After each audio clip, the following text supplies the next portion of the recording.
Very welcome to this webinar.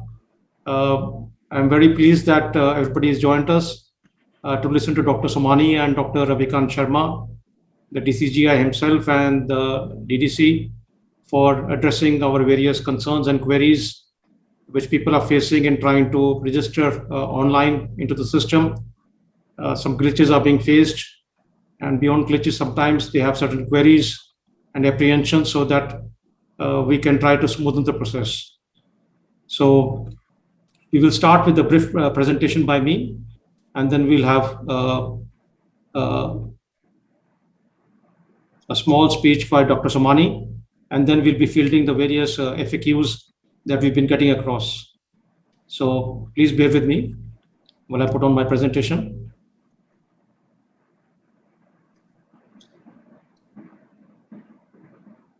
Is it visible to everyone? Yes. Thank you, and welcome again. So we've got more than 1,200 registrations, and in fact, we've had to go on YouTube Live so to avoid crashing the system. We've got an unprecedented response on this. So our vision has always been from IMET to make India the global hub for medical devices, and we are on our way to do so with our conviction. Our vision also has been for India, the regulatory system to be one of the best in the world, and the role of the regulator to be like a gardener in not only weeding out the weeds which make the garden impossible into a jungle, but to keep the garden green and the flowers blooming by watering it and facilitating the growth of the industry and by guiding us. So normally people always talk about quality in terms of medical devices and in terms of healthcare delivery. And quality basically depends upon each manufacturer's own vision. So for me as MD of Hindustan Syringes and Medical Devices would be my own vision for what is the quality for our syringes and our various medical devices, IV cannulas, blades, etc. And this quality vision can be much beyond what is the bare minimum regulatory standards. Now, of course, certain manufacturers may feel that whatever regulations have been put forward are very difficult, and if we achieve that, will be a big achievement.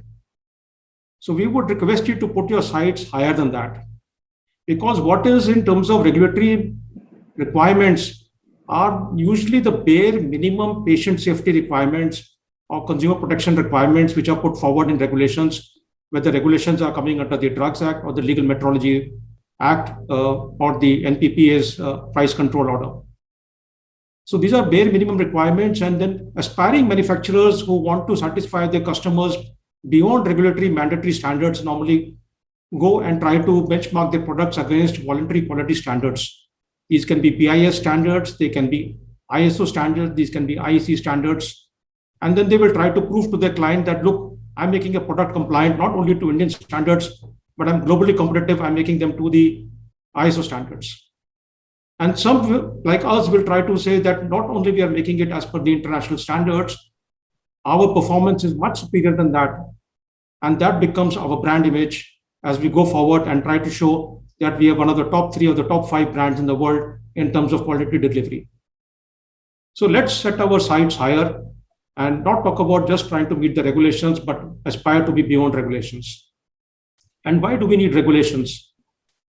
Regulations are required so that we know what we have to do. And once each one knows what he has to do, the right back knows his position, the left forward knows his position, center half knows its position. We stay in our position and play when the ball comes to us. If we run all over the place and each one tries to beat the other person in the system, we only create chaos. And this is what happens when we don't follow red lights, we don't follow rules. We create chaos. Or we can bring in discipline like you see in Germany, and then you can actually go faster. So people think regulations are bad, they hamper growth. No. As long as regulations are reasonable, they are implementable, they let us know what our roles are, there are clear guidelines and rules available, they actually make the work easier for all of us. And once we train our staff for doing that, people like me have more time available for helping others. So you may be running a company as a CEO or an MD, but you have time for others. Now, this is the Indian regulatory system, or in terms of any product line. So normally a system consists of quality standards, and these quality standards can be made by BIS or can be made by association or by ISO standards, or any standard setting body, sector standing body. Anybody can create a standard. A standard can be a work standard, quality standard, vertical standard for a product, or a horizontal standard. And then you have a regulator says that, okay, now these standards are the standards which are not voluntary. This I will make mandatory. So the regulator defines what's a technical mandatory standard. And then the manufacturer has to prove conformity to the technical regulation. And for achieving conformity to technical regulation, you have different pathways. So certain countries and even India now allow certain voluntary certifications to show you're complying to the regulations, or you can do testing in a NABL qualified lab or a NABCB qualified certification body and prove to the regulators that you comply with the technical standards which are laid out over there as technical regulations. So this is the system in India, and it is across all products, whether food or medical or pharma or automobiles. So people think that if we have regulations, we'll be killing Make in India. So this is something that we need to address today. We'll be listening in as how do we encourage Make in India and not discourage investments. And people should not feel that Make in India is going to be hampered by regulations. And the other concerns are that how do we address patient safety issues and regarding the needs for a national regulatory authority. I've been seeking that for a long time in India, that there needs to be a national regulatory authority. And now with the centralized SUGAM online system, we're going in that direction, that at least we got centralized system. Otherwise, in terms of pharma, earlier on, even the CTSO would not know who are the manufacturers in each state for various medical devices or drugs. And they had to ask every time the various state authorities to compile that. Now, at least the government would know who makes what where. So in terms of regulatory controls, there needs to be less toe-stepping, and the systems need to be in place where there's clear division of work between the central government, the state government, the various conformity assessment bodies, so that we know whom to go for what. And with this division of labor, there'll be better, I would say, systems in place and specialization in place for the various roles. So the captain is not interfering with the goalkeeper's work, and the goalkeeper is not playing the center forward job. We also need to have laboratory infrastructure, and we need to have clear timeline for that, and we need resources for that, because without that, we cannot show we're conforming to regulatory standards and legal requirements. And then we have to shift from the current house where we are in, the Drug Act, to a separate act for medical devices. So how do we do that? So this is the current rule book, which is currently parked over there. And this has to now go forward, and there are questions and apprehensions on that. So how do we ensure patient safety but not address this? Now from IMET, we try to initiate a system on a voluntary basis. We knew that regulations are going to come forward. So many years back, we decided along with UCI that we would be needing auditors, we would be needing technical specialists. And for that, an ecosystem is required of standards, laboratories, and everything. And people need to be compliant to international standards. So for this, we created the Indian Certification for Medical Devices. People think this is a parallel system to CDSCO. It is not. People think it is a mandatory system. It is not. It is purely voluntary. It is there to help you. Now, internationally also, US FDA has certain requirements in CFR. But manufacturers, if they give ISO 13485 on today's date, US FDA recognizes that, which they were not doing 10 years back. On today's date, if you have MDSAP voluntary certification, US FDA can waive off any requirement for audits or inspections because they trust the MDSAP certification. So going forward, this is the need which has been felt by the industry. On a voluntary basis, we are doing that to help the manufacturers and the startups. It's not mandatory, it's purely up to you. So you have the basic 1345 standard. People say, once you have got ISO standard, I don't need ICMET standard. Well, 1345 is only the first step in the quality journey. You need to fulfill many regulatory requirements. Now, those regulatory requirements can be very legalistic and cumbersome for a startup engineer from IIT or a BCom graduate from Delhi University. So we've created 200 points in the ICMET certification, And by doing a self-audit, you would know what are the additional requirements. So by these 23 additional regulatory requirements and 13 essential requirements for patient safety, you can demonstrate and build a system so that whether an Indian regulator or a Brazilian regulator or a US FDA inspector comes to your factory, your people have got the confidence of showing the documentation required to show compliance. You will not be feeling nervous and feeling uneasy for meeting any overseas regulator. And if you make a class A non-sterile product, you can always seek ICMED 9000 certification, which is the base IS 9000 standard plus additional regulatory requirements. So this is the vision. We started with ICMED as a voluntary standard on the right side. You can see the first base is ISO 13485. On that, we built 23 additional regulatory requirements. On that, we built 16 labeling requirements, which are common to the Drugs Act and to the Legal Metrology Act.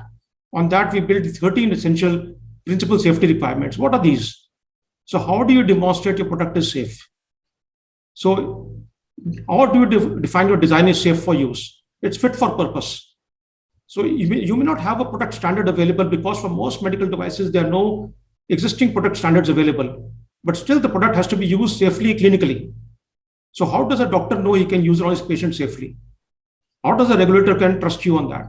So these are the essential principal safety requirements whereby you can use a table and show by documentation and by drawings and by using Horton standards that yes, you are able to show a product is safe and fit for use, intended purpose.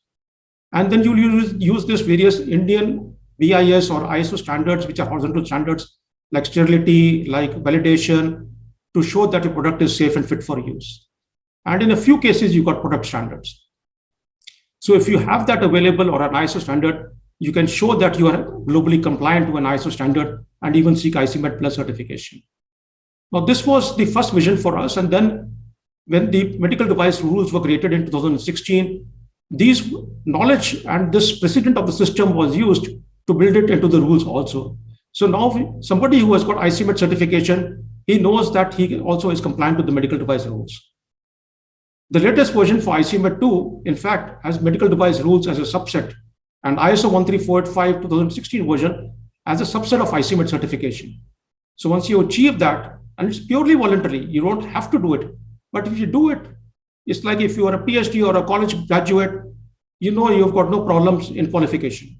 But if you're not a college graduate, you're only high school, you will have difficulty in finding a job. So this is something like this over here. And going forward now, we are seeking to have now regional recognitions. So not only in South America, but also in Southeast Asia, to have a similar Asia Med certification. So the goods can move within Southeast Asia, between India, Malaysia, Thailand, Singapore, for products which have got something which is called a Asia Med mark, like a CE mark in Europe. So this Asia Med mark, we are talking to the authorities over there to recognize the ICMED system certification. So something similar can be then used to go forward. And once that competency comes forward, on today's date, India is not part of the International Regulatory Review Forum.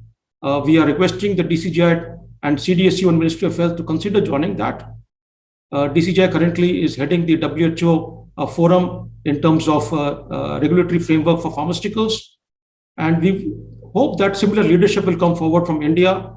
And at least if not, straight away as leadership, India should join at least as an observer status in the International Forum for Regulatory, International Regulators in Medical Devices. That will allow to understand what is happening internationally and for us regulations to get harmonized to the best in the world. And then the confidence will come to overseas regulators and to the overseas certification bodies to use ICMED, map it against WHO PQS, map it against MDSAP certification, and see what are the additional requirements as a bridge audit required for Indian manufacturers to qualify for this. So this is the step-by-step approach to go forward. So people who think ISO 135 is enough, it is not enough. It is only the first step in that journey, and you have miles to go. So this becomes the advantage for doctors. Doctors and consumers have been seeking that whether the products are regulated or not regulated, how do we trust Indian medical devices? So why we should be using an international driving license to show quality like CE marking, why we can't use our own? So going forward, what are the next steps required? And that's why we are here today. So what's our immediate need? Our immediate need is that, number one, we need to have registration of all manufacturers and importers. Government needs to know who is making what and who is importing what in the country. Now, the government did that initially on the basis of starting this from 1st of October this year, on the basis of manufacturers with an ISO standard 13485. But we do notice that many manufacturers don't have ISO 13485 and are feeling challenged to do so, and especially in COVID times. So we seek some certain concessions from the government on that, and we hope today DCGI will answer these apprehensions and then take our request forward to the Ministry of Health and to the government. So our first request is that all Class A non-sterile products, they can be asked to fulfill a simple checklist. Surgical instrument manufacturers, for example, in Jalandhar are challenged.